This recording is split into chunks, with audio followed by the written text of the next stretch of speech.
இனியவர்களே வணக்கம். உமது மீனா.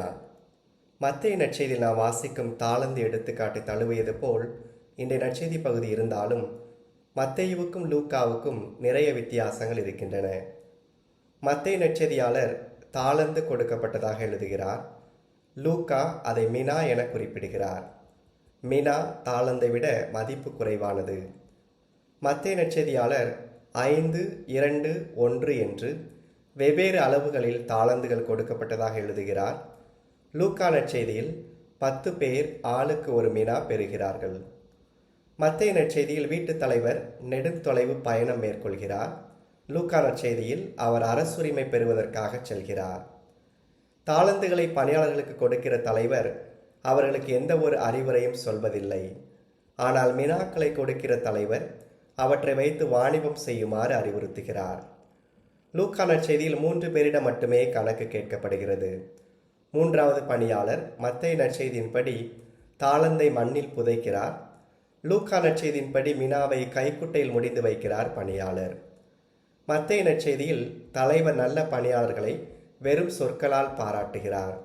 லூக்கா நற்செய்தியில் அவர்களை வாழ்த்துவதோடு அல்லாமல் உடனடியாக அவர்களை நகரங்களுக்கு மேற்பார்வையாளர் ஆக்குகிறார். இந்த நற்செய்தி வாசகத்தில் நாம் சந்திக்கின்ற 3வது பணியாளர் இதோ உமது மீனா என்று தன் தலைவர் கொடுத்ததை அவரிடமே ஒப்படைக்கிறார். இவர் செய்த தவறு என்ன? தலைவரை பற்றிய புரிதலை செயல்படுத்தாமல் இருக்கிறார். தன் தலைவர் கண்டிப்புள்ளவர் என்பதை அறிந்துள்ளார் இவர்.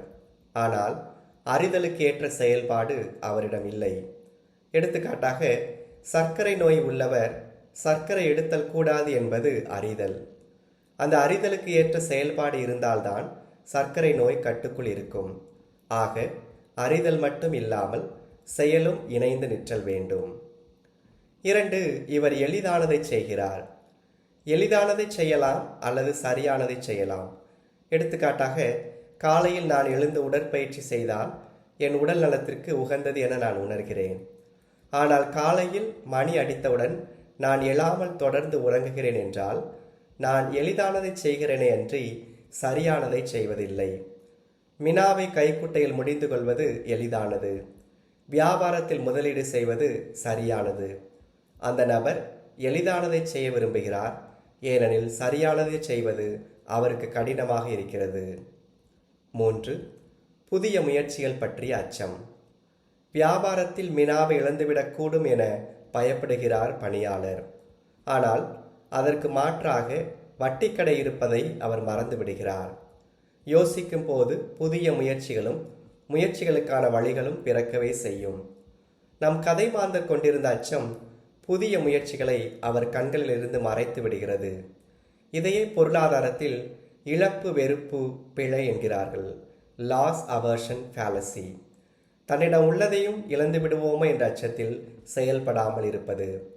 லூக்கா நற்செய்தியில் இறையாட்சிக்கான நேரடியான உவமையாக இது இல்லை என்றாலும் சீடர்கள் தங்கள் வாழ்வை எப்படி வரையறுத்து கொள்ள வேண்டும் என கற்பிக்கின்ற பாடமாக இருக்கிறது. ஆண்டவராகிய கடவுள் என்னும் நம் தலைவர் பற்றிய நம் புரிதல் என்ன? நான் எளிதானதை செய்ய விரும்புகிறேனா அல்லது சரியானதை செய்ய விரும்புகிறேனா? சீடத்துவத்தில் நான் எடுக்கும் முயற்சிகள் எவை? இந்த கேள்விகளை இன்று நாம் கேட்போம். நன்றி.